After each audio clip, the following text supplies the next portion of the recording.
Bismillahirrahmanirrahim. Assalamualaikum warahmatullahi wabarakatuh. Nama saya Taufik, NIM 19051001.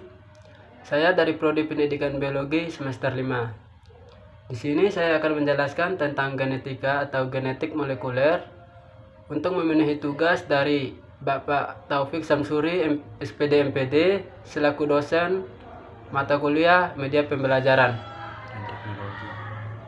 Baik, langsung saja kita masuk di materinya, yang dimana materinya yaitu genetika, yang dimana genetika tersebut merupakan ilmu yang mempelajari tentang pewarisan sifat atau hereditas atau heredity. Ilmu genetika tersebut mulai berkembang dari teori hasil penelitian Mendel. Mendel mengambil kesimpulan dari penelitiannya bahwa sifat-sifat dapat diturunkan dari generasi ke generasi melalui suatu faktor, yaitu unit faktor atau gen. Baik, yang selanjutnya yaitu nama para penelitian mencari DNA. Yang pertama, Friedrich Miescher 1869 menemukan nuklein dari isolasi sel darah putih yang mengandung C, H, O, N, dan P. Yang kedua yaitu awal tahun 1900-an, eksperimen menunjukkan adanya kromosom, tetapi diyakini bahwa protein pembawa sifat genetis bukan DNA. Kemudian yang ketiga yaitu Friedrich Griffith 1928 yang mengemukakan transformation eksperimen menggunakan bakteri Streptococcus pneumonia yang diinjeksi pada tikus. Yang keempat yaitu O.T. Avery, C.M. Matslow, N. M. McCarthy 1930 sampai 1940 yang mengemukakan transformation eksperimen. Melanjutkan penelitian Griffith, dibuktikan bahwa DNA adalah pembawa info genetik. Kemudian yang kelima yaitu A.D. Hershey, NMKC 1953 yang mengemukakan bahwa bakteri phage eksperimen menggunakan virus bakteri atau bakteriophage dan radioaktif isotop P untuk membuktikan bahwa DNA pembawa info genetik. Baik, kita masuk di poin yang selanjutnya, yaitu tentang struktur DNA dan RNA. 1. DNA dan RNA adalah polimer. 2. Polimer terdiri dari banyak monomer. Kemudian monomer DNA dan RNA adalah gula, fotose, basa dengan nitrogen dan fosfat. 4. DNA deoksiribonucleic acid, RNA ribonucleic acid.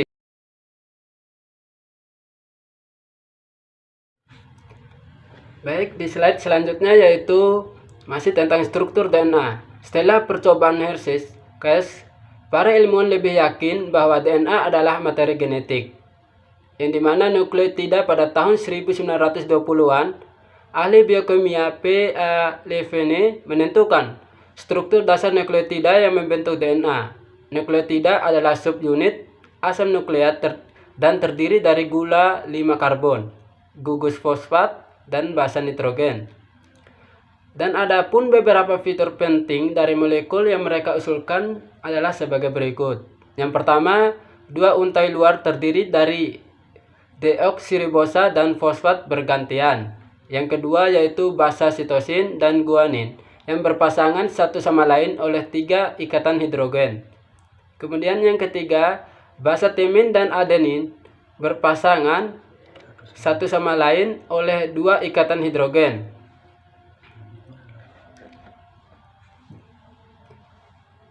Kemudian di sini juga ada dijelaskan tentang DNA. DNA adalah materi genetis dan membawa informasi tersebut pada urutan basanya.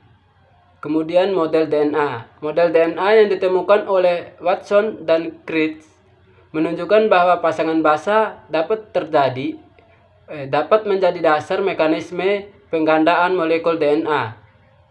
Kemudian, karena nukleot tidak berpasangan, maka satu untai DNA dapat menjadi cetakan atau template untuk untaian yang lain.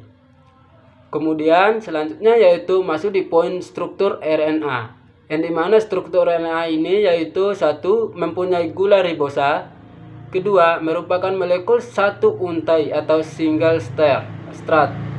Kemudian yang ketiga, single strand dapat menambah basa sehingga menjadi struktur sekunder.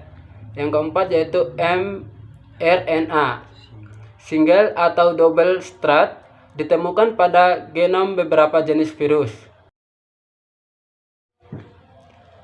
Baik, di poin yang selanjutnya adapun perbedaan dari DNA dan RNA.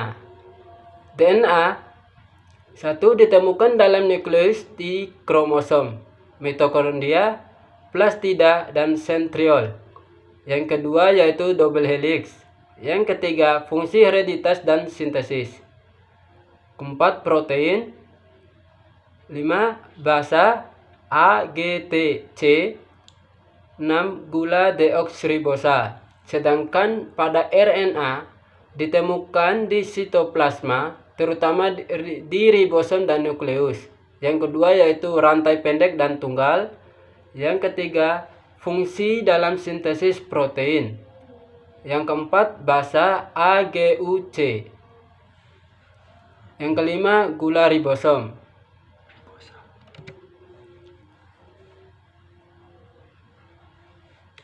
Kemudian struktur kromosom. Struktur kromosom terdapat di dalam inti sel dan tampak di bawah mikroskop saat sel sedang membelah. Terdiri dari DNA dan protein histonin. Baik, kemudian yaitu ada dua model konservatif dan model semi konservatif. Yang dimana model konservatif ini yaitu satu, memiliki kedua untai asal bertindak sebagai template atau cetakan.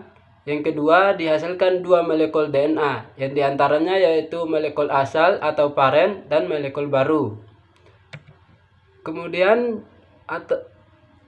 model semi konservatif yaitu satu, tiap untaian bertindak sebagai cetakan.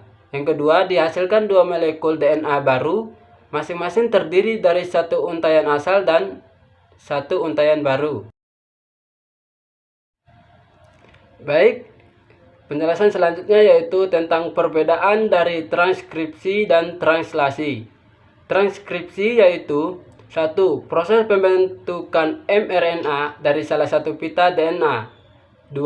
RNA polimeras membuka sebagian double helix DNA. 3. RNA polimeras membantu menyusun mRNA dengan menambah nukleotida. Kemudian yang keempat, mRNA yang sudah terbentuk akan menuju ke sitoplasma untuk proses translasi di ribosom. Sedangkan translasi sendiri yaitu di ribosom, mRNA diterjemahkan dengan bantuan tRNA untuk menjadi asam amino. Yang kedua yaitu asam amino diaktifkan dengan ATP. Yang ketiga, asam amino aktif dibawa oleh tRNA ke ribosom. Yang keempat yaitu tRNA memiliki antikodon yang sesuai dengan triplet kodon pada mRNA tersebut. Yang keempat yaitu kesesuaian kodon antikodon akan mengkode untuk asam amino tertentu. Baik, di penjelasan selanjutnya juga ini ada kode genetik, yang dimana kode genetik ini yaitu satu, asam amino dirangkai membentuk polisom, kemudian membentuk protein. 2. Tahapan translasi, inisiasi, elongasi, dan terminasi. Yang ketiga yaitu kode genetik adalah kode yang dibawa oleh mRNA untuk tRNA sehingga dapat diterjemahkan menjadi asam amino. Yang keempat yaitu kode genetik berupa urutan 3 basa nitrogen yang disebut triplet kodon. Yang kelima yaitu satu macam asam amino mempunyai lebih dari satu kode.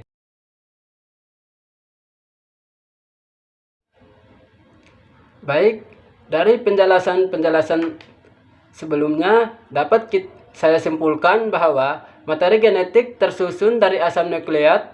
Ada dua macam asam nukleat, yaitu asam deoksiribonukleat atau deoksiribonucleic acid atau DNA, dan asam ribonukleat atau ribonucleic acid atau RNA.